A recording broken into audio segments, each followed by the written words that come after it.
మనలో చాలా విషయాలు చెప్పారు. అంటే ఈరోజు దేశంలో లేనోన్ గురించి ఈరోజు ఆలోచించే పరిస్థితుల్లో ప్రభుత్వం లేవు.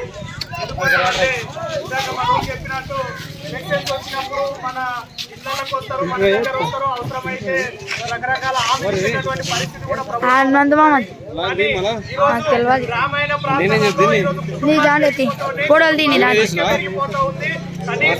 ఉండడానికి కుటుంబానికి సరిపడేటంత ఇల్లు లేదు, లేదా కుటుంబం జీవించేటంత భూమి లేదు.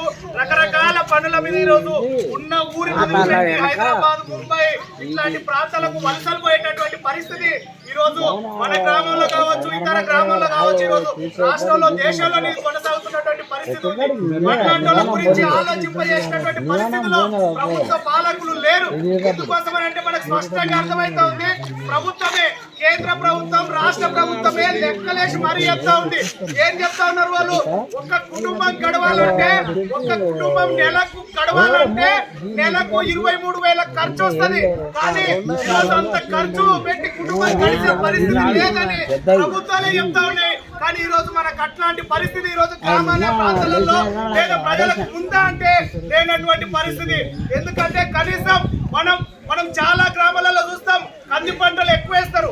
ఎందుకోసం కంది పంటలు ఎక్కువ వేసుకుంటారు? దానికి కనీసం గిట్టుబాటు ధర వస్తుందో, లేకపోతే కందులు వస్తే పప్పు చేసుకుంటే మేము ఎక్కువ రోజులు పప్పు అయినా తిండి జీవిస్తాము అనేటటువంటి ఆలోచనతో ఈరోజు కందులు ఎక్కువ పండించేటటువంటి పరిస్థితి ఉంటుంది. అంటే ప్రభుత్వ పాలకులు వాళ్ళు ఏం చెప్తున్నారు? ఒక మనిషి శారీరకంగా దృఢంగా ఆరోగ్యంగా ఉండాలి అని అనుకుంటే వాళ్ళు మంచి తిండి తినాలి. కనీసం తినే తిండి 3 పూటల తిండి అయినా మంచి తిండి తినాలని వాళ్ళే చెప్తా ఉన్నారు. కానీ ఈరోజు అట్లాంటి సౌకర్యాలు మనకు కల్పించేటటువంటి పరిస్థితి ఉందా? లేదు. ప్రతి వస్తువు కలిపి అన్ని కలిపిగానే తయారు చేస్తున్నారు తప్పిస్తే ఏది కూడా నాణ్యమైనటువంటి స్థితిలో లేదనేది. కనీసం ఇప్పుడు మనము తాగే వాటర్ కూడా కల్తీ వాటర్ అనేటటువంటిది మనము గ్రహించాలి. కాబట్టి ఎర్రజెండా ఏం చెప్తా ఉంది? ఈ దోపిడి పాలకులకు వ్యతిరేకంగా మనం మాట్లాడాలి. ఈ దోపిడి పాలకులకు మనము వ్యతిరేకంగా గలమింపాలి.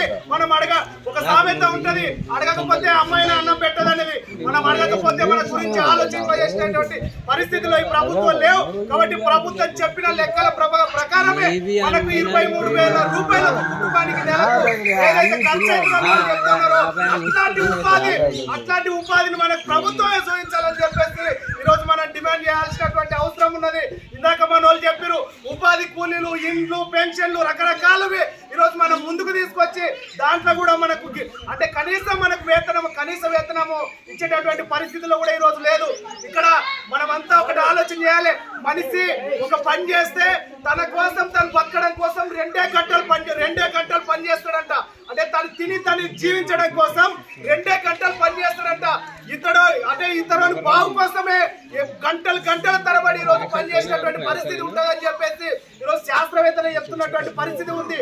అంటే మనము రోజంతా కూలి పోతే 200 ఇస్తారు. కానీ ఒక మనిషి ఒక యజమాని దగ్గర పని చేస్తే రోజంతా వానికి 1000 రూపాయలు 2,000 లాభం పొందేటటువంటి పనిని మనం అక్కడ చేస్తాం. కానీ ఆయన మనకి ఇచ్చే కూలి మాత్రం 200 అనేటటువంటి విషయాన్ని మనం గ్రహించాలి. అట్లాంటి విధానాన్ని, అట్లాంటి పద్ధతిని పాటించి సిపిఎంఎల్ ప్రజాపంత పార్టీ తీసుకునే ప్రతి ఉద్యమంలో మీరందరూ మాకు ఎన్నట్టు సపోర్ట్గా ఉండాలని తెలియజేస్తూ ఈ అవకాశం ఇచ్చిన మీ అందరికీ